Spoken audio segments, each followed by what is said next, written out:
Hey there. Read a really distressing, um, read some really distressing research findings yesterday, and it inspired me to do something very simple. I'm just going to do a Facebook Live over the next 5 days, short ones, trying to kind of keep them to 10 minutes or so. Um, but this, I'll tell you what inspired me, and I took notes on this so that, I mean, these really hurt my feelings to think like this is what people are going through again. So I have some notes here. So if you think I'm looking at notes, I am. Um, 1 in 3 Americans, 33% of us, expect to fall into debt in the 2025 holiday season. You know, I mean, our nervous systems are already maxed out with what's going on in the world, many of us. So holiday spending is going to be like, oh my God, make it even worse. Um, here's another finding: 47% of adults expect to go into debt for gifts and travel, and most people are not expecting to be able to pay off the use of the credit card when the bill comes due. So that's the point. Um, I, 79% report having less than 1,000 to spend on the holidays, and I'm like, I don't spend any more than that. I usually spend less. So I have 5 things for you that I think will help. Number one, and most importantly, really, if money is tight, nothing's wrong with you. If money is tight, nothing is wrong with you. We live in a culture that is engineered to get you to overspend. We live in a culture that is engineered to get you to overspend. The fact that you overspend, it just means that, you've been out, you're outnumbered, you're outmanned, you're out everything. There's a whole army of people whose job it is to get you to overspend, and they're good at it. So let's give them their credit because they're good at it. Yay, them. But it's not good for you. So you can just don't feel bad that you are living in a culture that is over-engineered to get you to spend. I mean, vote differently if you want to do that. But you really are working against an army of people who are paid well to get you to overspend. So that's why you overspend. Here's a couple things you can do. Um, all right, just sit down and do a really simple. This will take you less than 5 minutes. It's called an enough budget.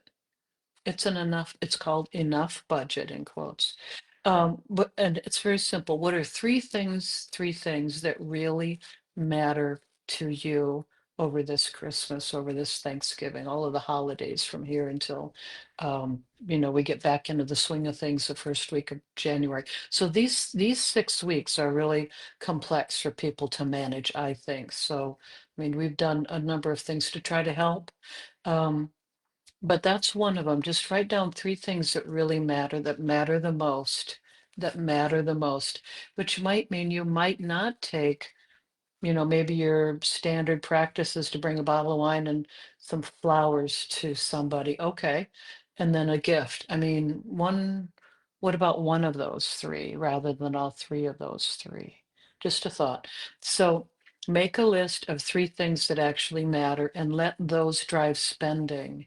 You might have a particular situation in the family where it probably just needs a little bit more money attention, and that makes it onto the list. Okay, but that doesn't mean everything that matters sort of makes it onto your list. So enough budget, 3 things that matter the most. That's one thing.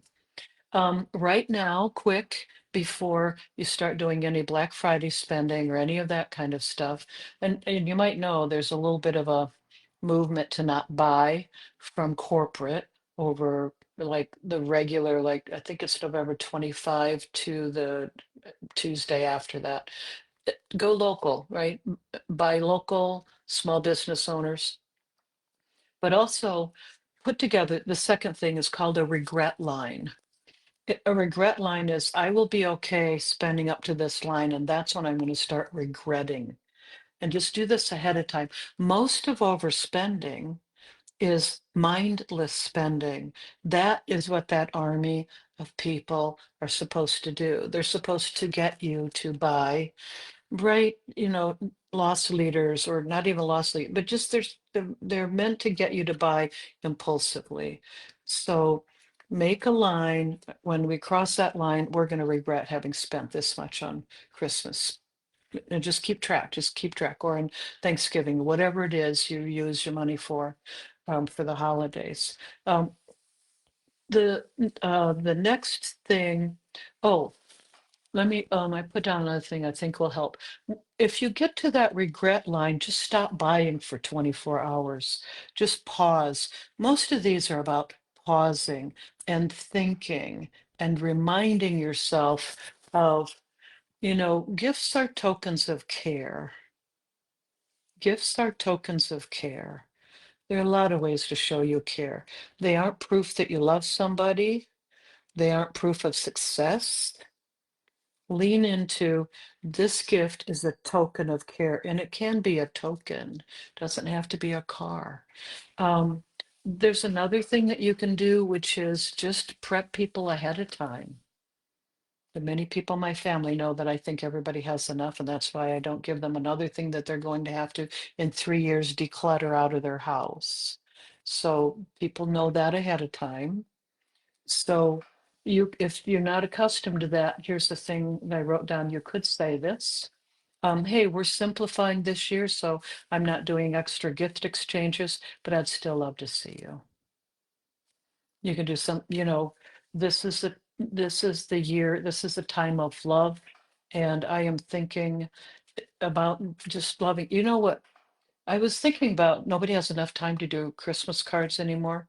And I thought that's because everybody's a little bit out shopping too much. But if you were to think about, who do you spend Christmas, who do you spend on? And then, like, did you have time to write them a card? No, but I did have time to go shopping, or time to do shopping online. What if we were making that who I'm buying a thing for, stuff for? What if that's list is just short and short, short, short, short, short? And what if you instead sent a note, or even seriously write up a beautiful text that you could send about, write it up, spend some time, not like, hey, Merry Christmas. Just spend some time thinking about what you maybe could text them, and maybe you even type it up and put it over there and on the day maybe you like copy and paste it. I don't know. There are lots of ways for you to not be pulled into the trap, and it is a trap of everybody else's financial goals for themselves, corporate and everybody else, becoming something that you have to make good on for them. No, like, what are your goals? What are your goals?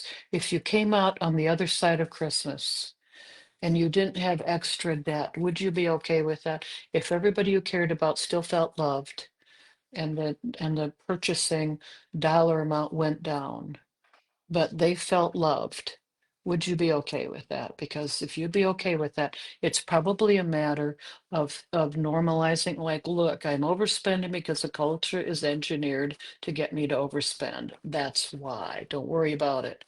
Don't worry about it. Don't do more than you want to do. Three things that really matter. Think about a regret line, and when you get to it, stop, pause the spending for, like, just even 24 hours. Just regain your footing. Just deep breathing. Just regain your footing. Do a do a frame something ahead of time, that we're not going to, we're simplifying this year. You don't have to say we're spending less. You are spending less, but really you are also simplifying. I know I have a better Christmas because I have simplified it. Simplify. Yeah, so we're simplifying this year. I wrote it down so I wouldn't forget. So I'm not doing extra gift exchanges, but I'd love to see you. I'd love to see you. And then, really, for yourself, inside yourself, remember, a gift is a token of care. It's not proof that you're successful. It's not proof that you love somebody. It's a token of your care for somebody. So there are lots of ways to show you care. Okay, I don't know how long that was, but let me know if there's anything I can help. Just put it in the comments, and I'll come back to these. I'll do another one of these tomorrow.